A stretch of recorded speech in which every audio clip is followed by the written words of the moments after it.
চলতি অর্থবছরের প্রথম ৯ মাসে বৈদেশিক ঋণের সুদ বাবদ খরচ ছাড়িয়েছে $১০০ কোটি। রোববার দেশের বৈদেশিক ঋণের হালনাগাদ পরিস্থিতি নিয়ে সরকারের অর্থনৈতিক সম্পর্ক বিভাগ ইআরডির প্রকাশিত প্রতিবেদনে বলা হয়েছে, চলতি অর্থবছরের জুলাই থেকে মার্চ এই ৯ মাসে বাংলাদেশকে কেবল সুদ বাবদ উন্নয়ন সহযোগীদের পরিশোধ করতে হয়েছে $১০৫ কোটি ৪৯ লাখ, যেখানে গত অর্থ বছরে সুদ বাবদ গুনতে হয়েছিল $৪৮ কোটি ৫৯ লাখ।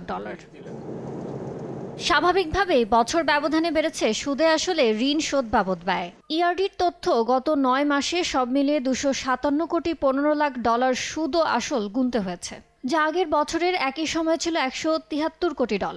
অর্থাৎ চলতি অর্থ বছরের প্রথম ৯ মাসে বৈদেশিক ঋণের সুদ আসল পরিশোধ বাবদ খরচ আগের বছরের তুলনায় বেড়েছে $৮৪ কোটি। এর মধ্যে বিভিন্ন ঋণের আসল শোধ করা হয়েছে $১৫১ কোটি ৬৬ লাখ।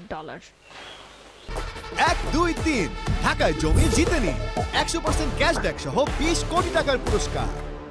তবে এই সময় ঋণ প্রাপ্তির প্রতিশ্রুতিও অনেক বেশি পেয়েছে বাংলাদেশ। $৭২৪ কোটি ২১ লাখ ঋণ দেওয়ার প্রতিশ্রুতি দিয়েছে উন্নয়ন সহযোগীরা। গত অর্থ বছরের একই সময় যা ছিল $৩০৭ কোটি ৬৬ লাখ।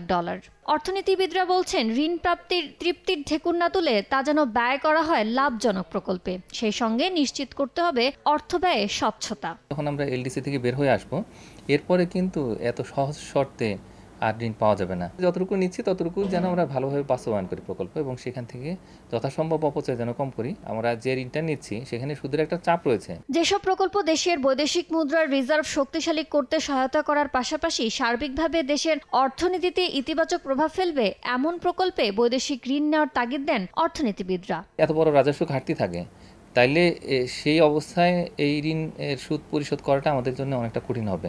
ইয়ানুর শিফাত, সময় সংবাদ, ঢাকা।